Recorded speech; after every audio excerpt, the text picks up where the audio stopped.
വയനാട് മേപ്പാടിയിലെ റിസോർട്ടിൽ ടെന്റ് തകർന്ന യുവതി മരിച്ച സംഭവത്തിൽ ദുരൂഹത ആരോപിച്ച ഉമ്മ ജസീല തന്റെ മകൾക്ക് മാത്രമാണ് അപകടം സംഭവിച്ചത്. കൂടെ ഉണ്ടായിരുന്ന സുഹൃത്തുക്കൾക്ക് ആർക്കും പരിക്കില്ലാത്തതിൽ സംശയമെന്നും കേസുമായി മുന്നോട്ട് പോകുമെന്നും കുടുംബം പറയുന്നു. വിവരങ്ങളുമായി കെ.ടി. സ്വാലിഹ ചേരുകയാണ് വിശദാംശങ്ങൾ നൽകാനായി. സ്വാലി, അതായത് ഈ പെൺകുട്ടിക്ക് മാത്രം അപകടം സംഭവിച്ചതിൽ ഒരു ദുരൂഹതയുണ്ട് എന്നാണോ ഇപ്പോൾ കുടുംബം ആരോപിക്കുന്നത്?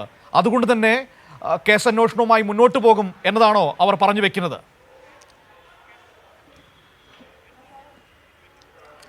മനു, തീർച്ചയായും ഈ കുട്ടി മരിക്കുന്നത് കഴിഞ്ഞ ദിവസം മരത്തിൽ നിർമ്മിച്ച ടെന്റ് തകർന്നു വീണാണ്. 3 പേർക്ക് അപകടത്തിൽ പരിക്കേറ്റിയിരുന്നു. മലപ്പുറം എരഞ്ഞിമങ്ങാട് സ്വദേശികളാണ് അപകടത്തിൽപ്പെട്ടത്.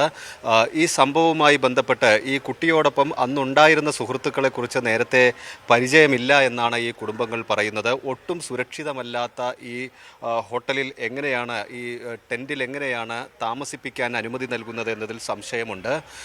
ഈ മറ്റു പരിക്കേറ്റവരെക്കുറിച്ചും കൂടുതൽ വിവരങ്ങളൊന്നുമില്ല.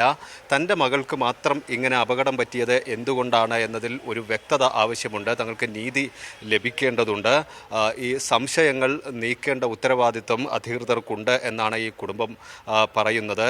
അതുകൊണ്ട് തന്നെ തുടർ നടപടികളുമായി, കേസുമായി മുന്നോട്ട് പോകുമെന്നും കുടുംബം വ്യക്തമാക്കുന്നുണ്ട്. വയനാട് 900 വെഞ്ചേഴ്സ് എന്ന റിസോർട്ടിലാണ് ഈ അപകടം ഉണ്ടാവുന്നത്.